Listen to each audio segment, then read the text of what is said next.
देवेंद्र फडणवीसांच्या एकूण राजीनाम्याच्या भूमिकेवर थोड्या वेळापूर्वीच ट्विट केलेलं आहे, वाजले की 12 असं तुमचं एकूण ट्विट आहे, त्यावर काय सांगणार? काल त्या विषयावरती देवेंद्र फडणवीस हे राज्याचे गृहमंत्री उपमुख्यमंत्री आहेत. 5 वर्ष त्यांना राज्याचं नेतृत्व म्हणजे मुख्यमंत्री पद सांभाळण्याची संधी मिळाली. हे फार मोठं त्यांच्यावरती जबाबदारी होती या महाराष्ट्राची. तरुण नेते म्हणून आम्ही सगळे त्यांच्याकडे अपेक्षेने पाहत होतो.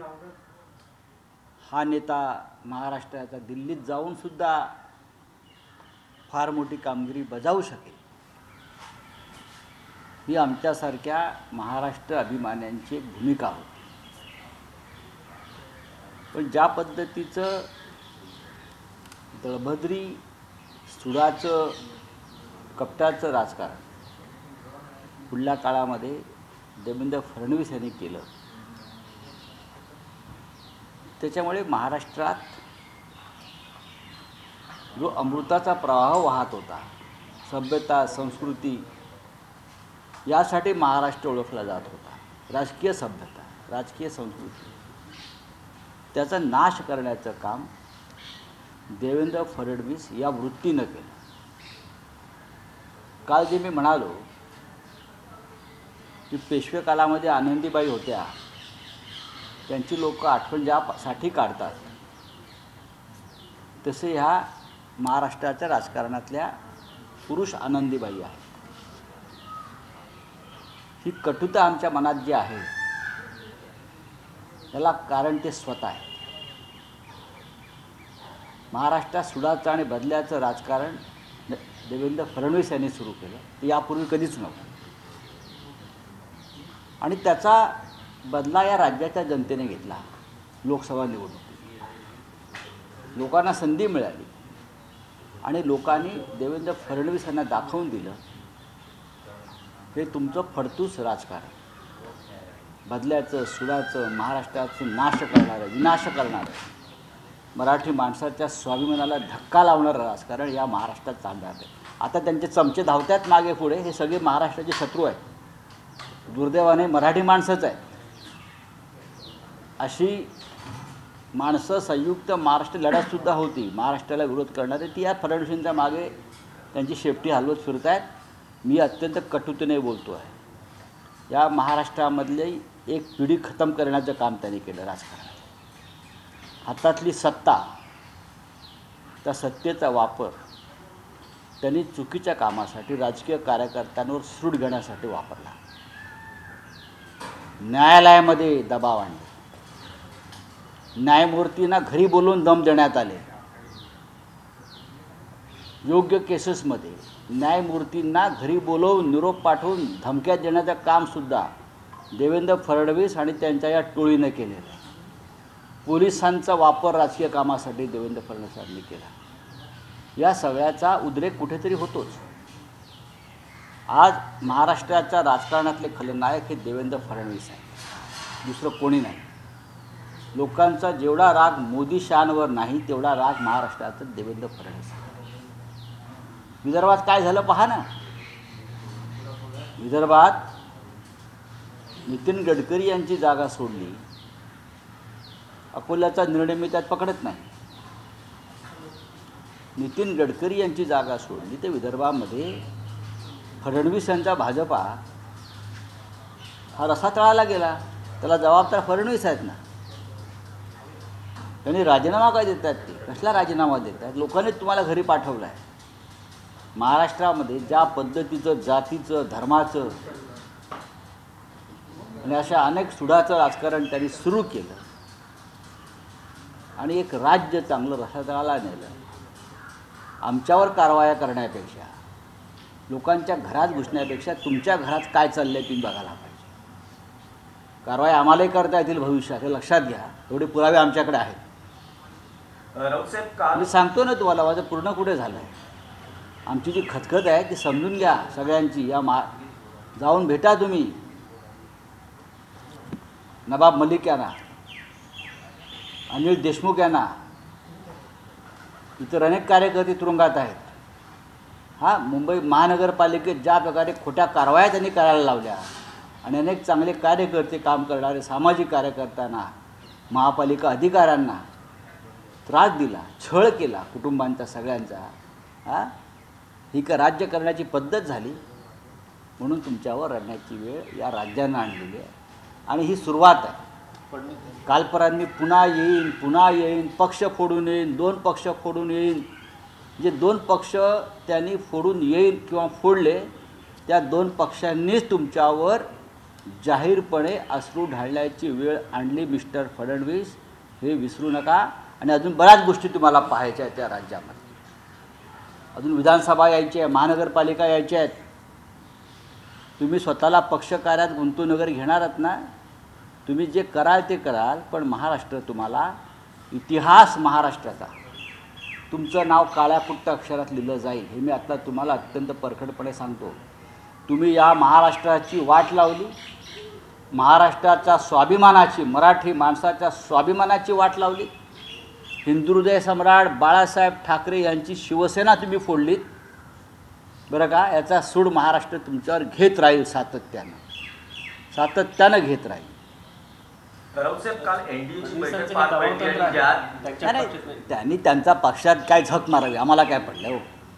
मी महाराष्ट्राविषयी बोलतो.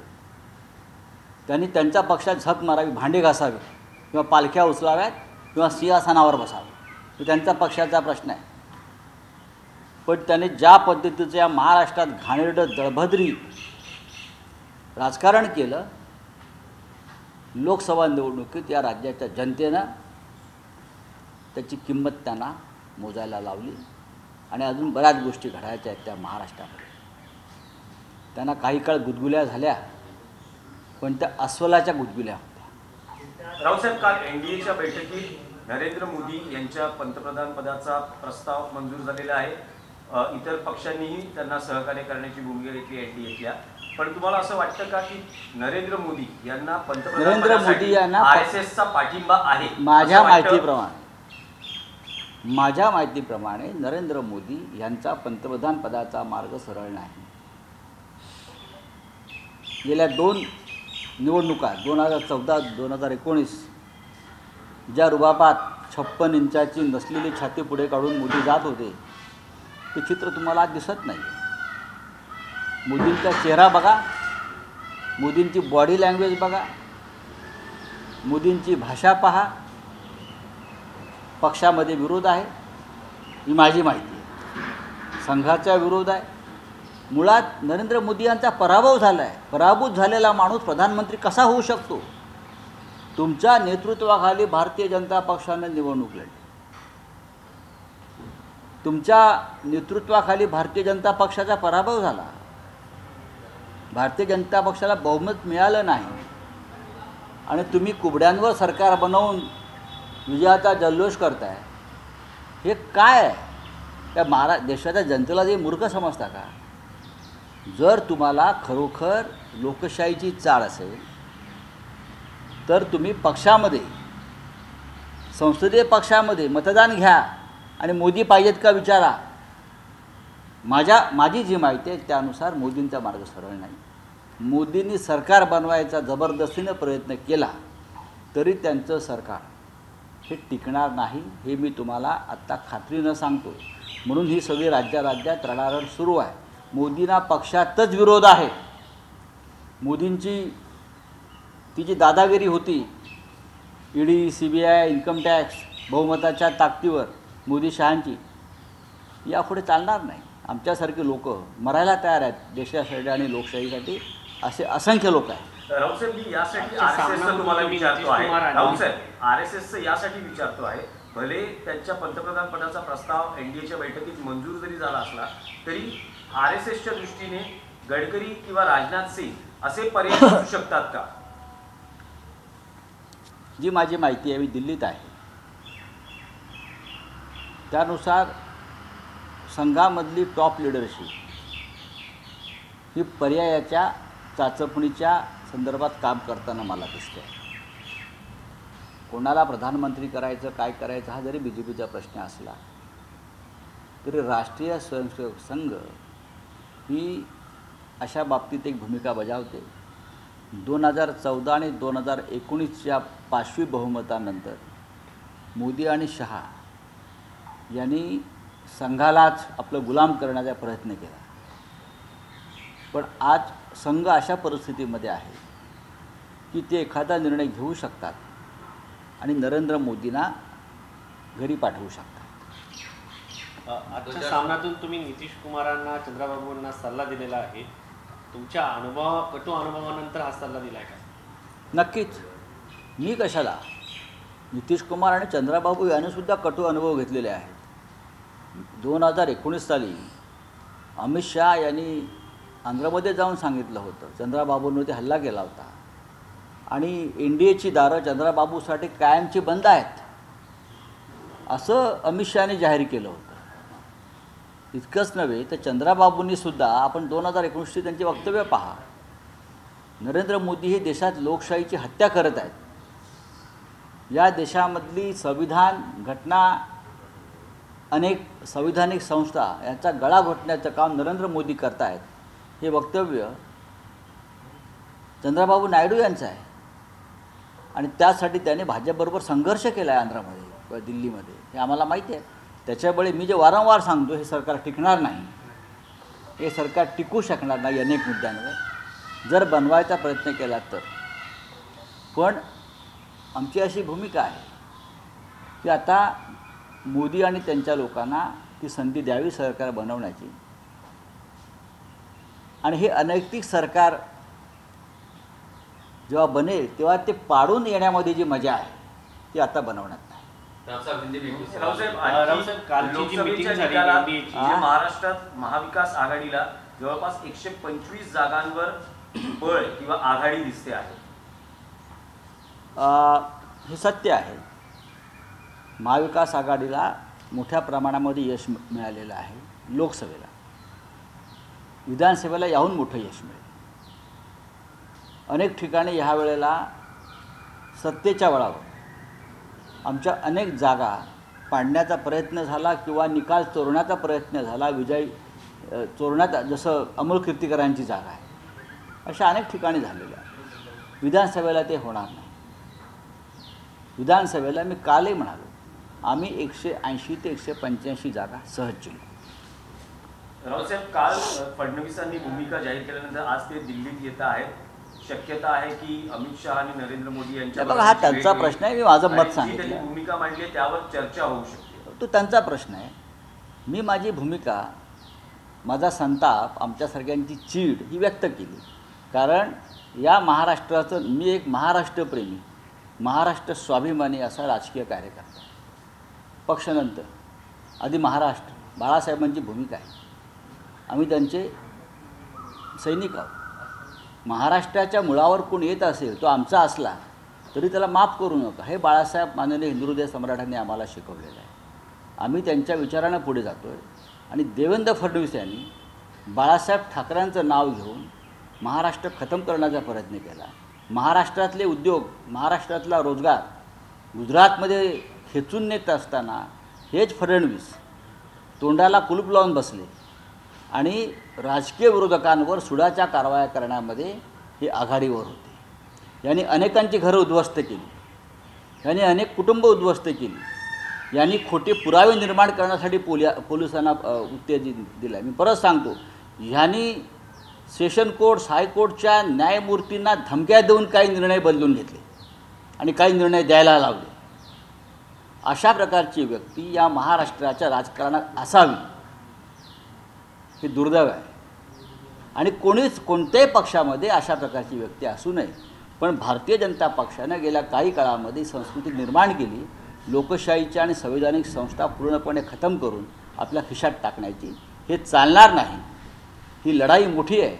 ही लढाई न्यायाची, लोकशाही आणि संविधान वाचवण्याची आहे.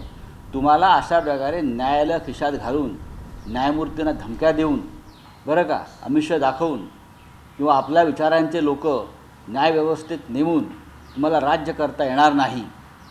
मुख्यमंत्री एकनाथ शिंदे असंही म्हणतात की ज्या महाविकास आघाडीच्या जागा वाढलेल्या आहेत त्यात प्रचारामध्ये जो खोटा प्रचार केला गेला, संविधान बदलणार, अनेकांना विशिष्ट समाजाला धमकावलं गेलं, त्याचा हा निकाल अमोल कीर्तीकरांच्या प्रकरणामध्ये शिंदेने कोणाला धमकावलं कोणत्या अधिकाऱ्यांना हे जरा त्याने सांगावं. हे मी सांगतो.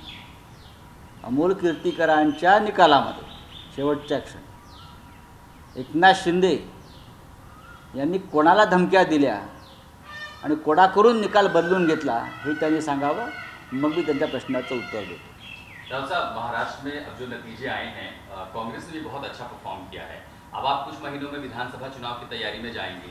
ऐसे में बार्गेनिंग पावर महाराष्ट्र में किसके पास ज्यादा होगी? क्या कांग्रेस को ज्यादा सीटें? क्या आपको ऐसा लगता नहीं कांग्रेस की सीटें बढ़ी है, उसमें शिवसेना का योगदान है? अगर शिवसेना नहीं होती महाराष्ट्र में, उद्धव ठाकरे नहीं घूमते महाराष्ट्र में, तैयारी नहीं करते, तो ये सीटें आती किसी की भी. मैं कांग्रेस की बात नहीं कर रहा. जहाँ जहाँ कांग्रेस है, जहाँ जहाँ एनसीपी पवार साहब के, हम सब जगह पे प्रचार किया है, सब जगह पे शिवसेना है. हमने ये नहीं कहा कि ये कांग्रेस की सीट है, ये पवार साहब की सीट है. हमने सबसे ज़्यादा काम बारामती में किया है, सबको मालूम है. मैंने खुद 6 बार सभा ली बारामती में. कार्यकर्ताओं के साथ मेरा संवाद रहा. हमारी वहाँ होट्स है, धुलिया हो या और जगह हो, विदर्भ हो, रामटेक की हमारी सिटिंग सीट है. सीट शेयरिंग पेचीदा नहीं हो जाएगी ऐसी स्थिति में? कोई नहीं हो, कुछ नहीं होगा. महाविकास आघाड़ी मजबूती से काम करेगी. हमारे मन में कोई अहंकार ईगो नहीं है. कांग्रेस की सीटें जीत गई, हम बोलते हैं कि मोदी हार गया. आपके साथ में जो कोई रास्ता है क्या? एनडीए में वापसी का कोई किसका? रास्ता? हमारा. हाँ। कहाँ है रास्ता? ऊपर कोई चेंज होता है तो हाँ, गडकरी यदि बनते हैं तो देखिए, मैं बार बार कहता हूँ, मोदी जी की सरकार नहीं बनेगी और बनी तो नहीं टिकेगी. बस. देवेंद्र फडणवीस नाही, के साहेब, resignation साहेब, च्या एक त्यानंतर- प्रश्न हाच आहे पंतप्रधान- की समजा जर गडकरी पंतप्रधान म्हणून पर्याय समोर येत असतील तर अशा वेळेस शिवसेना युबीटीची काय भूमिका असणार? शिवसेना युबीटीची भूमिका ही इंडिया आघाडी आणि महाविकास आघाडीबरोबर राहणं आणि ज्या जनतेनं आम्हाला साथ दिली त्यांच्याशी बेईमानी न करणं हीच राहील. सर, देवेंद्र फडणवीस ने जो इस्तीफे की पेशकश की है उस पर आपका क्या कहना है? क्या लग रहा है कि देखिए, ऐसी नौटंकी राजनीति में होती है. आपके साथ ही रिजर्वेशन को लेकर केसरकर साहब ने बयान दिया है राउत उसको साहब. आगे बढ़ाने के लिए ये किया जा रहा है. मोदी जी भी इस प्रकार की नौटंकी करते हैं, नाटक करते हैं, कभी रोते हैं, कभी हंसते हैं, कभी भागते हैं, कभी बैठते हैं. उनके चेले हैं ये सब. महाराष्ट्र ने देवेंद्र फडणवीस की लीडरशिप को नकारा है. आपने यहाँ तक कह दिया और कि फडणवीस के सहारे मेरा एक जवाब पूरा हो. और ये बात ऐसी है कि महाराष्ट्र के राजनीति के विलन अगर कोई होंगे तो देवेंद्र फडणवीस है. देवेंद्र फडणवीस की वजह से महाराष्ट्र में बीजेपी की दुर्गति हुई है. जिस प्रकार से बदले की राजनीति, छल कपट की राजनीति इस राज्य में, महाराष्ट्र एक सभ्यता और संस्कार की राजनीति करने वाला राज्य हमेशा रहा.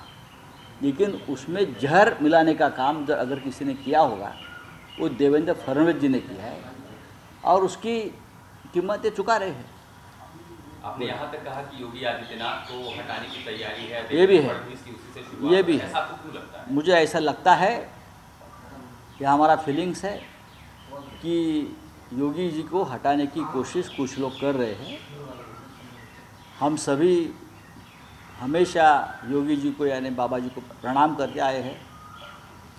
उनका पार्टी का अगर मामला है तो उनका मामला है, लेकिन हम हमेशा उनका आदर करते आए हैं. राव साहब, प्रधानमंत्री नरेंद्र मोदी अगर फिर से प्रधानमंत्री होते हैं तो संघ का उनको समर्थन रहेगा? मुझे नहीं लगता है कि आप संघ का चल रहा समर्थन, है? मुझे ये नहीं लगता है. मोदी जी सत्ता में रहते हुए मोदी शाह जी ने संघ को भी ख़त्म करने का काम किया ना. संघ का महत्व कम करने का काम, ये सब तो हमारे सामने हुआ है.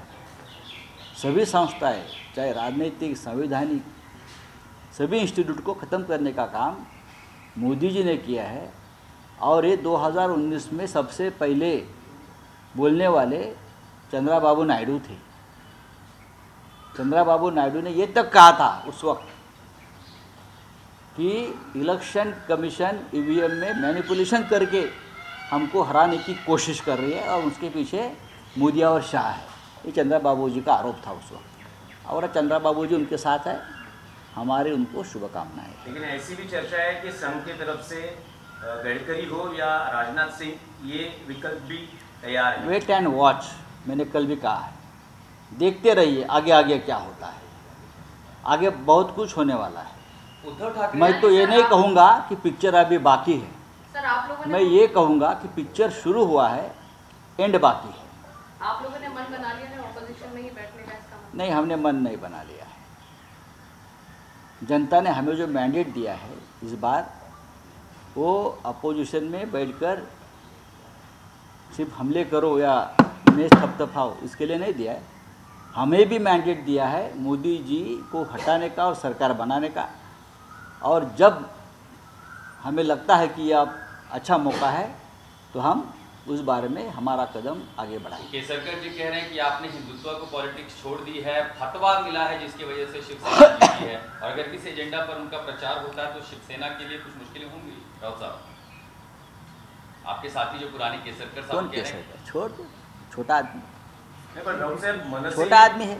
राऊत साहेब मनसेही अशी प्रतिक्रिया व्यक्त करते की मुंबईतला हा जो विजय आहे शिवसेनेचा तो भगवा नाही तर तो हिरवा आहे। बरं, मग ठीक आहे, हिरवा आहे, पुढे पुढे काय? म्हणजे मुस्लिमांनी जे आधी तुम्हाला एक गठ्ठा आधी मतदान केलंय, ते मतदार नाही आहेत काय देशाचे?